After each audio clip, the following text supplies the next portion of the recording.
Teachers కదా మన mister నేత దుర్గ ప్లస్ మిస్టర్ పద్దెనిమిదిలో వచ్చి మిస్టర్ నాయుడు బాబు నాయుడు గారు కన్నీ నాయుడు గారు ఇలాంటి టీచర్స్ వల్ల కొంతమంది తెలుగు టీచర్స్ డెవలప్ అయ్యారు.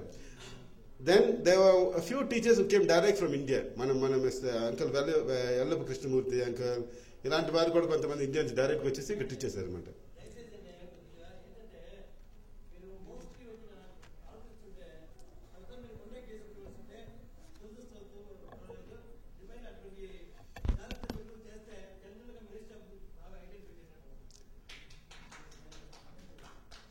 Giving me a 3 months vacation and ask me to do research, I can do it. But కానీ నాకు on my free time, if I want to do it, it has to be a long queue. అందుకే మన అతను చెప్పింది శివ గారు చెప్పిన తర్వాత నాకు తెలుసునండి ఈ యొక్క కొరతలో తెలుసు. మొదలు చెప్పాను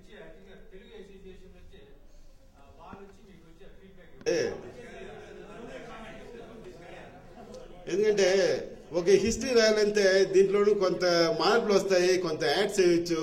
బట్ మీరు నాకు దయచేసి ఇన్ఫర్మేషన్ ఇవ్వండి. ఇన్ఫర్మేషన్ ఇచ్చేసారంటే దెన్ ఐ కెన్ ఇంప్రూవ్, అంతే. That's all I can do. మీరు ఇవ్వండి, నాకు చెప్పాను కదా మొదలే. మీరు నాకు ఇన్ఫర్మేషన్ ఇస్తే నన్ను రాయగలను. నాకు ఇన్ఫర్మేషన్ నాకు తెలియకుండా నన్ను దేవుడినా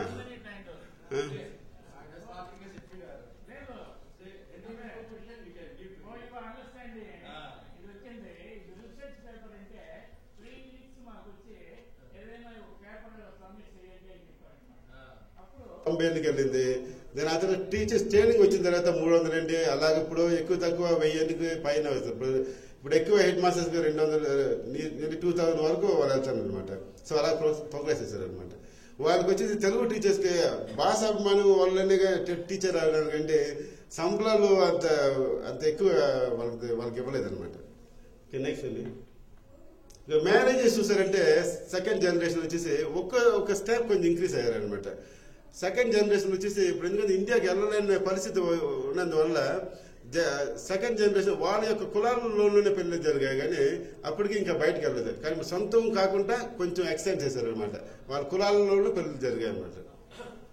ఓకే, ఇది వచ్చేసి ఒక ఎస్టేట్ వాతావరణం. ఇది 1969. చాలా మందికి ఎస్టేట్ ఫోటోగ్రాఫ్స్ ఇవ్వమని చెప్పండి, ఎవరు నాకు ఇవ్వలేకపోయినారు. సో అందువల్ల ఇది బాగా పరిస్థితి ఎస్టేట్. దీన్ని నేను తప్పు చెప్పొద్దండి, నాకు దొరికిన ఫోటోగ్రాఫర్ వేస్తారు. అదే అండి, చాలా మందిని అడిగాను. మన డాక్టర్ విజయన్ కూడా అడిగాను నన్ను, మీ ఎస్టేట్ మీ ఫాదర్ ఒక ఫోటోగ్రాఫ్ నాకు ఇవ్వండి అనుకుంటే వేస్తాడు అనేసి. ఐ డోంట్ హ్యావ్ ఫోటోగ్రాఫ్ అని చూపిస్తారు. సో ఇది నాకు దొరికిన ఫోటోగ్రాఫ్. మా ఇంటి నుంచి చూస్తే ఇదే జరుగుతుంది. ఇదొక this is how from my house ఈ యొక్క వాతావరణం అండి బాగా పరిస్థితి. ఇప్పుడు లాంగ్ హౌస్ అని చెప్పాను కదా, ఇలాగే ఉంటాయి అన్నమాట. అక్కడ సెంటర్ ఉండేది వచ్చేసి సినిమా హాల్. ఓకే, నెక్స్ట్ అక్కడ దాంట్లో ఉండే ఫోటోగ్రాఫ్స్ ఉన్న అమ్మాయిలందరికీ ఇప్పుడు కృష్ణమూర్తి ఫాదర్ మిస్టర్ రాములు ఆయన పేరు. అన్ఫార్చునేట్లీ ఆ ముగ్గురును ఇప్పుడు ప్రస్తుతం లేరు, విచారకరమైన విషయం. వెనకాతల మన కాశీ రామయ్య ఉన్నారు, వెరీ ఫేమస్. మన తెలుగుకి చాలా పనిచేశారు అనమాట. మాత్రం మర్చిపోకూడదు. కవితలని తెలుగు మాట్లాడుతుంది. నాతో ఎప్పుడు జోక్స్ వేసుకుని ఉంటారు అతను. అదే మన వెనకాల మా అచ్యుత ఉన్నారు, మన టీవీ అంతా ఉన్నారు, మన Dwarapudi Subrahmanyam my good friend అతను కూడా ఉన్నారు. చాలా మంది ఉన్నారండి. అందుకొరకే ఈ ఫోటో వేశాను. Okay, next. ఎందుకంటే నేను నా టైంలో కూడా నేను స్టూడియోకి వెళ్తే నా స్టూడియో టై యూజ్ చేసేయండి. మన వాళ్ళ టైంలో ఎక్కడ ఉంటుంది టైం. ఇప్పుడు మన డాక్టర్ అక్కినే నాగేశ్వరరావు వచ్చిన టైంలోనూ 65లో చాలా అభిమానం మన తెలుగు వారికి. 64లోను చాలా అభిమానం. మన అంకుల్ కృష్ణమూర్తి, కేవీ స్వామి ఉన్నారు, మిస్ మదన్ సోమనాయుడు, మిస్టర్ మదన్ సోమనాయుడు గారు, మిస్టర్ డివి అంతా ఉన్నారు. చూడండి. ఒక ఎక్కువ తక్కువ ఒక 5,000 మనిషి వచ్చింటారు కదా, చాలా మనిషి వచ్చింది. కానీ ఇప్పుడు ఎవరైనా నటులు వచ్చేది అంత మనుషులు రాదు. ఎందుకంటే నెక్స్ట్ అండి. Okay, second generation. ఇప్పుడు సెకండ్ జనరేషన్ చూసారంటే కొంతమంది కొంచెం బాగా ఉన్నత ఉద్యోగంలో వచ్చారనమాట. ఇందులో వచ్చేసి doctor AC Apparao they become graduates and PhDs. Okay, next అండి. ఓకే, థర్డ్ జనరేషన్ తెలుగు ఎక్కువ బాగా థర్డ్ జనరేషన్ తెలుగు వచ్చి ఎక్కువ తెలుగు ఎడ్యుకేషన్ ఉండేదండి. థర్డ్ జనరేషన్ కొంతమందికి సెకండరీ తెలుగు ఎడ్యుకేషన్ ఉండేది అనమాట.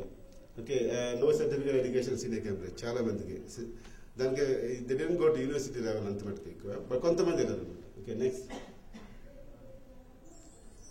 Okay this third and second generation Telugu. దాంట్లో వచ్చేసి మదిని సముద్రం మీకు తెలుస్తుంది చాలా అందమైన మనిషి జమిని గణేశన్ లాగా ఉంటారు. Okay next okay okay third generation చూసారంటే మూడో తరం తెలుగు వారి దేశంలోనూ ఎక్కువ తక్కువ 500 మందికి టెర్షరీ అంటే యూనివర్సిటీ ఎడ్యుకేషన్ ఉంటుంది. అప్పటికంతే PhDs ఉన్నారు, తెలుగు చాలా మంది భాషలు వచ్చారు, సైంటిస్ట్ అంతా. So దర్స్ a lot of progress in the third generation. అది వచ్చేసి థర్డ్ జనరేషన్ యొక్క ప్రోగ్రెస్ వచ్చేసి మనం ఫస్ట్ జనరేషన్ సెకండ్ జనరేషన్ మర్చిపోకూడదు. వాళ్ళ యొక్క రక్తము కన్నీరు వల్లనే ఇంతమంది మన వారు తెలుగు వారిని యూనివర్సిటీ వరకు మనం చదివించడానికి కష్టపడ్డారు అనమాట. Okay next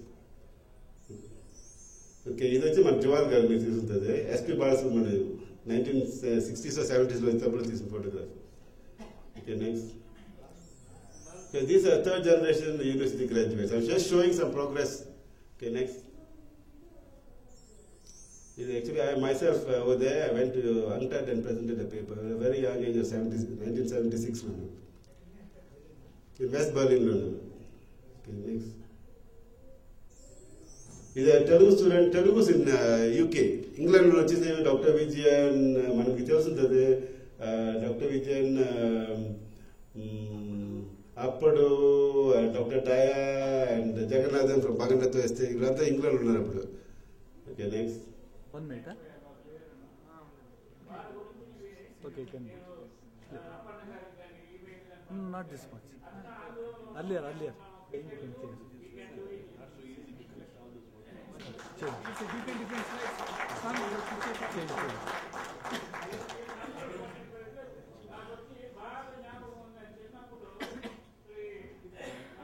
Change.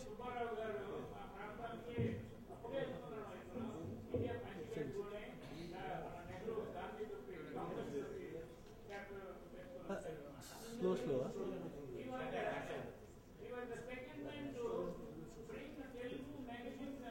Next. మన సీడీ ఉంటుంది.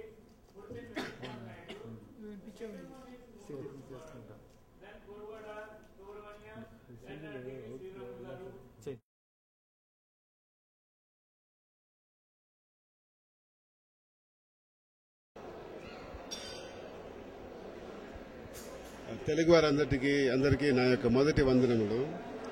ఇప్పుడు నేను మలేషియా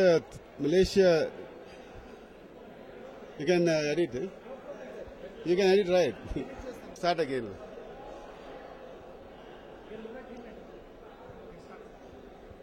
ఆంధ్రప్రదేశ్ ఉన్న తెలుగు వారందరికీ నా యొక్క మొదటి వందనములు.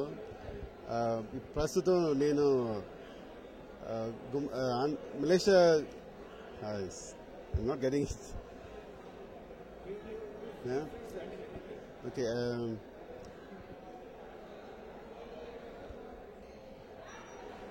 నాకు ఈ అవకాశం ఇచ్చినందుకు చాలా ధన్యవాదాలు.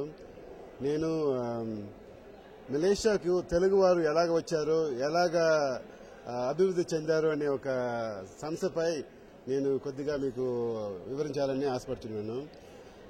మలేషియాకు వచ్చిన తెలుగు వారు చూస్తే ఎక్కువ తక్కువ సౌత్ ఆఫ్రికా వెళ్ళిన తెలుగువారు, మారిషియస్కి వెళ్ళి తెలుగువారు, బర్మాకి వెళ్ళి తెలుగువారు, ఫీజీకి వెళ్ళి తెలుగువారు ఒకే ఒక ఉద్దేశంతో వాళ్ళంతా తరలి వచ్చారు. మలేషియాకు, సౌత్ ఆఫ్రికాకి, బర్మాకి, మారిషియస్కి కూలీగా వెళ్లారు. అలాగే మలేషియాకి కూడాను అదే కూలీలుగా ఈ దేశానికి వచ్చారు. అప్పుడు వస్తేప్పుడు ఎక్కువ భాగం ఆంధ్రాలో వచ్చి వైజాగ్ డిస్ట్రిక్ట్ నుంచే వచ్చారు. అప్పుడు ఆ యొక్క పరిస్థితి అక్కడ బాగలేనందువల్ల కొంతమంది ఇబ్బందులు పడినందువల్ల అదే సమయంలో ఇక్కడ మలేషియాలో ప్లాంటేషన్స్ ఓపెన్ చేశారు. బ్రిటిష్ వారు ఓపెన్ చేసిన దానివల్ల ఇక్కడ వాళ్ళకి లేబర్ కావాల్సిన దానివల్ల వైజాగ్ వెళ్లి చాలా మందిని తీసుకొచ్చారు. ఎక్కడెక్కడ పోర్ట్స్ ఉన్నాయో అక్కడి నుంచే మరి తెలుగు వారికి వచ్చారనమాట. కానీ వచ్చిన సమయంలో ఇక్కడ ఏదో చాలా ఇన్కమ్స్ వస్తాయని ఒక ఒక ఆశతో వచ్చారు. కానీ వచ్చిన తర్వాత తెలిసింది ఇక్కడ పెద్ద డెవలప్మెంట్ ఏది కనిపించదు. అప్పటికి అంతా జంగల్స్ గా ఉండి ఆ జంగల్స్ ని క్లియర్ చేసేసి ప్లాంటేషన్ చేయడానికి తీసుకొచ్చారు. ఆ యొక్క పరిస్థితులు చూసి వీళ్ళు చాలా బాధపడ్డారనమాట, తెలుగు వారు ఇక్కడికి వచ్చిన వారు. అదే కాకుండా వచ్చిన సమయంలో ఇక్కడ మంచి సదుపాయాలు లేకుండా పోయాయి. గృహం సదుపాయాలు లేవు, విద్యకి సదుపాయాలు లేవు, హాస్పిటలైజేషన్ సదుపాయాలు ఏమీ లేకుండా, ఇవి కాక వాళ్ళ ఇన్కమ్ కూడా చాలా తక్కువ. మీకు తెలుసో తెలీదో కానీ మలేషియన్ రింగేట్ వచ్చేసి మలేషియన్ సెన్స్ 10 cents అంతే. ఇండియన్ రూపీస్కి అప్పుడు వచ్చేసి ఒక 40 పైసాస్ ఉంటుంది అంతే. వాళ్ళ యొక్క జీతాలు అంతే దొరికాయి అన్నమాట. అలాంటి జీతాలు పెట్టుకొని వాళ్ళు జీవితాలు ఇక్కడ ప్రారంభించారనమాట. కొంతమంది ఈ యొక్క జీవితం అంత హీన పరిస్థితిలో ఉన్నా కూడాను ఇప్పటికీ చూస్తే ఎంతో అభివృద్ధి చెందారు మన మలేషియా తెలుగు వారు.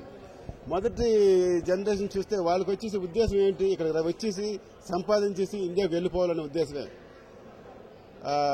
ఆ సంపాదన వాళ్ళు చేసిన 10 కాసుల్లోనూ నా యొక్క ఊహ చూస్తే వాళ్ళు ఒక 3 కాసులు భోంచేసేసి 7 కాసులు ఇండియాకి పంపిస్తారు. అక్కడ వాళ్ళ యొక్క బంధువులు అక్కడ ఉన్నారు, కష్టపడతారు అనేసి వాళ్ళకి అక్కడ పంపిస్తారనమాట. అలాంటి పరిస్థితుల్లోనూ కూడా వీళ్ళు చాలా శ్రమ తీసి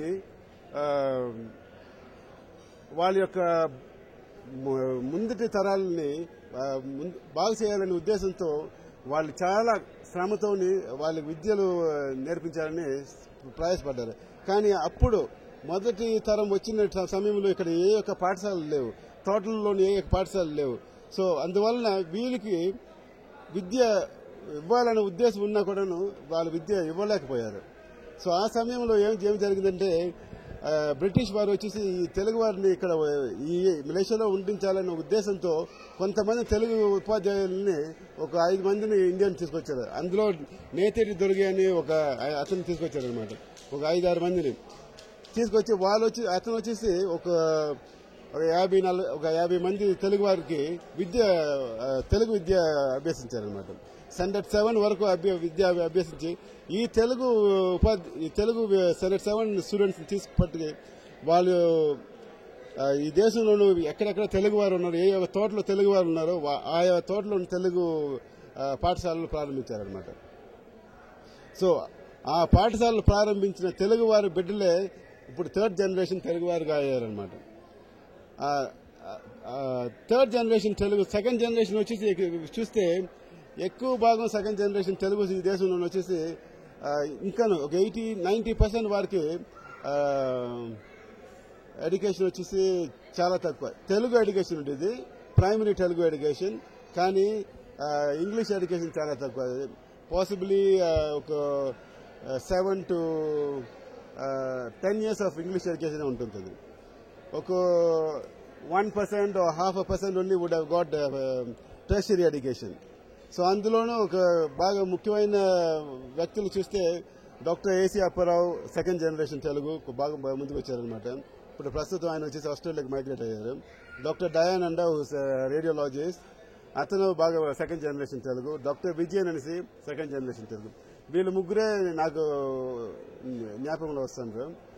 కానీ 3rd జనరేషన్ అలాంటి పరిస్థితి ఉన్నప్పుడు, 2nd జనరేషన్ అలాగ ఉన్నప్పుడు 3rd జనరేషన్ చూస్తే ఈ 2nd జనరేషన్కి వాళ్ళ యొక్క భవిష్యత్తు తరాలు ఇంకా ముందుకు తీసుకురావాలని వాళ్ళు చాలా శ్రమపడి, ఎందుకంటే 2nd జనరేషన్ తర్వాత ఇండియాకి వెళ్ళే ఉద్దేశం వీళ్ళకి తగ్గిపోయిందండి.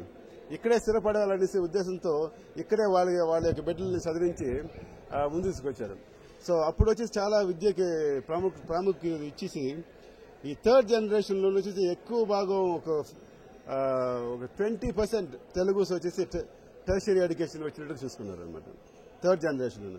So 80% would have got less than tertiary education, 20% tertiary education. ఆ యొక్క టెర్షియరీ ఎడ్యుకేషన్ అప్పుడు చూసామంటే ఒక 500 to 600 తెలుగుస్కి వచ్చేసి యూనివర్సిటీ ఎడ్యుకేషన్ ఉంటుంది. కానీ ఇప్పుడు 4th జనరేషన్ వచ్చిన తర్వాత ప్రతి గృహంలోనూ ప్రతి తెలుగు ఇంట్లోనూ చూస్తే ఒక గ్రాడ్యుయేట్ అయినా ఉంటారు, లేదా ఒక డాక్టర్ అయినా ఉంటారు, ఒక ఇంజనీర్ అయినా ఉంటారు. సో ఈ యొక్క